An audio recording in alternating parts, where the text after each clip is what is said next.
Hi guys, Tiffany here from Tiffany Gordon Cosplay to go over with you 8 of my favorite EVA foam textures. Now let's begin. And for the samples we're going to be using today, it is 8mm EVA foam. And the first texture that we're going to be talking about is with a sanding drum. If you have a Dremel, you most likely are familiar with what a sanding drum is, and a lot of times you'll use this for sanding all of your EVA foam pieces.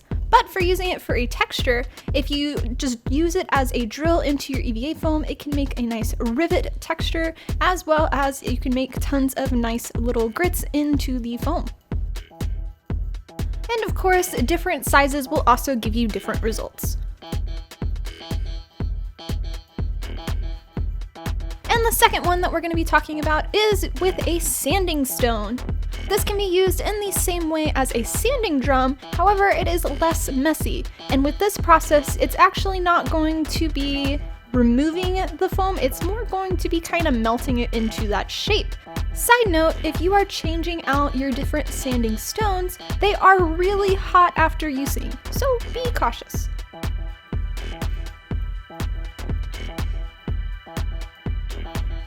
For our third texturing device, it is going to be with a sanding disc. This is what I use for doing any of the slash marks into armor. I feel like this one gives you the most realistic compared to some of the other types of methods, and you can get nice deep lines into it and make it actually look like it got hit by a sword.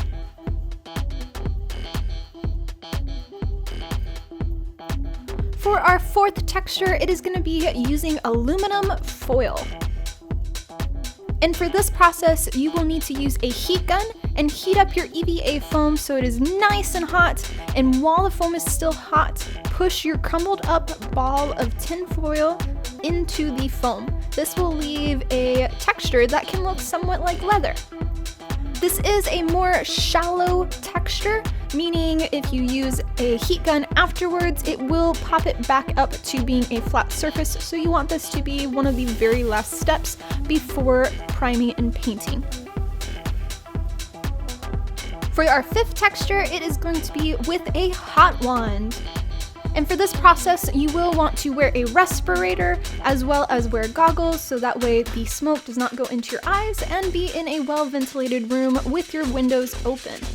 And with the hot wand, it is actually going to heat up and burn the EVA foam. The more you push into the foam, the more the foam will disappear from that area. If you go quick, you'll have smaller, thinner sections. And this is a really nice texture for doing more organic pieces, kind of wood grains, and things like that. For our sixth texture, that is going to be with a wood burner. And just like our hot wand, you will want to follow the same steps of wearing a respirator, well-ventilated area, goggles, windows open, etc. And this is more of the grimy-like look kind of textures, what I use for my Monster Hunter builds. And this is specifically a diamond shape with lines down it, and it again is going to burn the EVA foam. This one will leave the foam in the end really stiff and crunchy. If you want to soften it, you can go back over with a heat gun, but in general, this is going to give you more of that really gross kind of looking texture. For our seventh texture, this is going to be with puff paint. And puff paint is actually intended for fabric, but it works great on EVA foam, and you will need to have your foam basically finished and already heat treated, and this be your very last step before priming and painting. And you'll just paint by hand onto your foam whatever shapes you want. You want to apply it thick. The thicker it is, the better it is going to show in the end.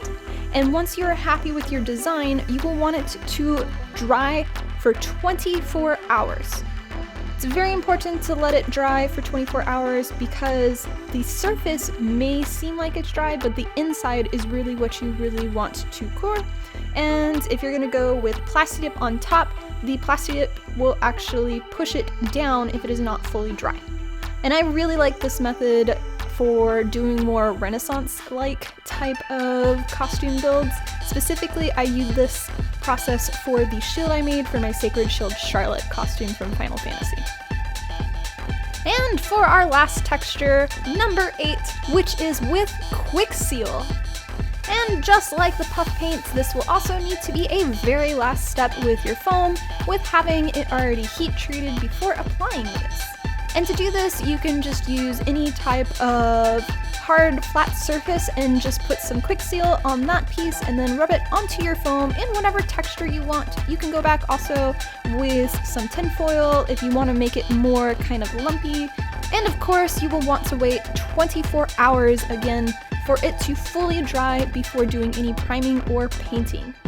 And a quick note about Quick Seal is that when it dries and you either paint or you do Plasti Dip on top, it has a different shine consistency than the EVA foam. So just to be aware, it's going to be a little bit more shiny in those sections.